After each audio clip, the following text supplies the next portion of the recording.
गाँव की आखिरी चकी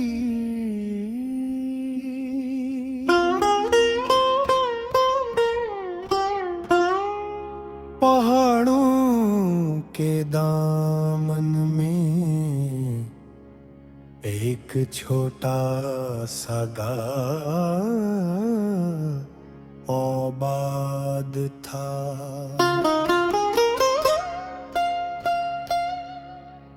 गा के किनारे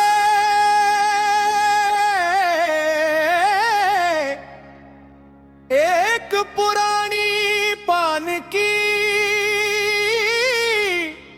चकी थी जो एक तंग नहर के साथ बनी हुई थी।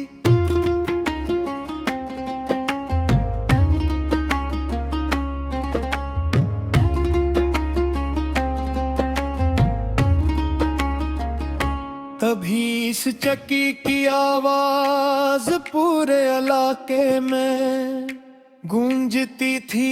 लोग अपने घरों से अनाज लेकर आते, घंटों बैठकर इंतजार करते,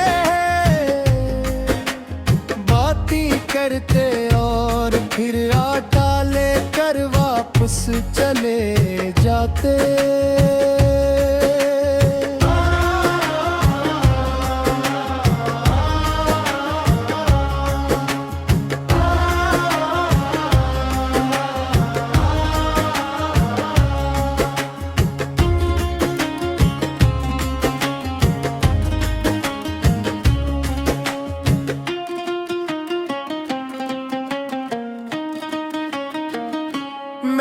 कारखाने बन गए, बिजली से चलने वाली मशीनें आ गई और पुरानी चक्की की अहमियत कम होते ही गई।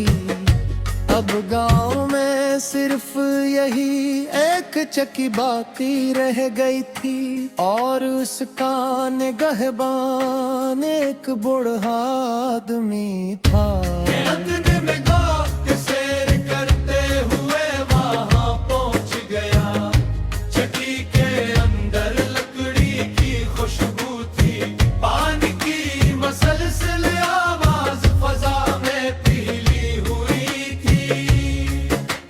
बड़ा सा पहिया हंसता हंसता घूम रहा था, जैसे वक्त खुद चल रहा है।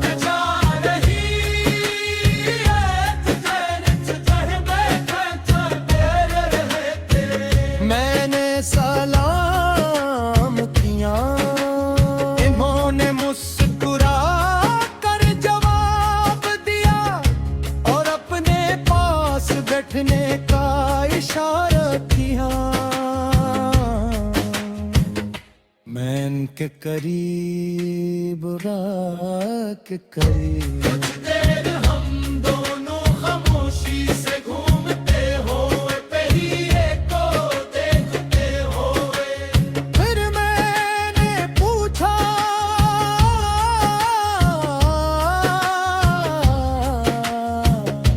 आप अब भी ये चक्की चलाते हैं?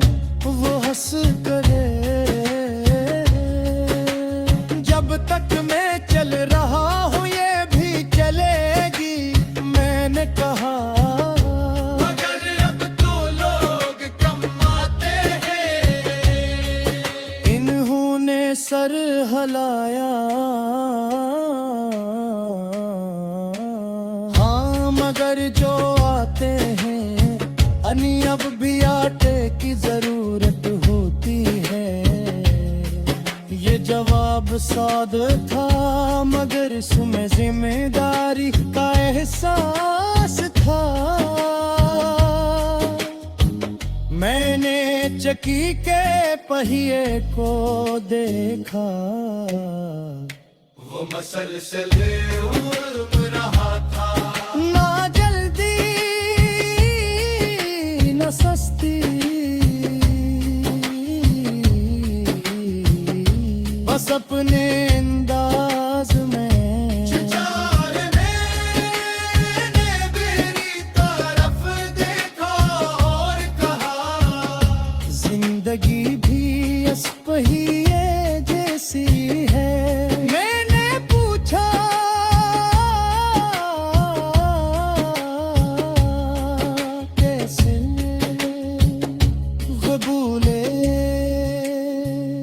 ये घूमता रहता है खुशियाँ या गम, मौसम बदले या हालात, ऐसे रुकना नहीं चाहिए।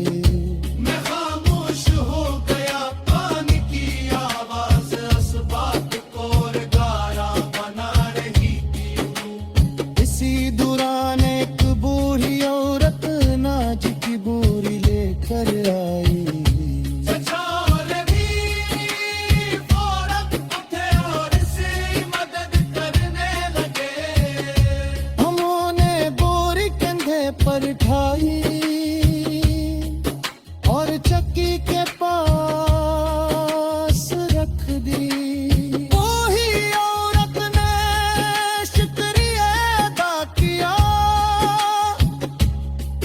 वो मुस्कुरा कर बोले, पड़ोसियों के दरमियान शुक्रिया कम और ताउन ज्यादा होना चाहिए।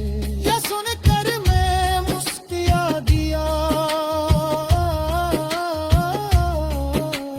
क्योंकि जिंदगी में अटकी वो सादगी मौजूद थी जो शहरों में कम होती जा रही थी।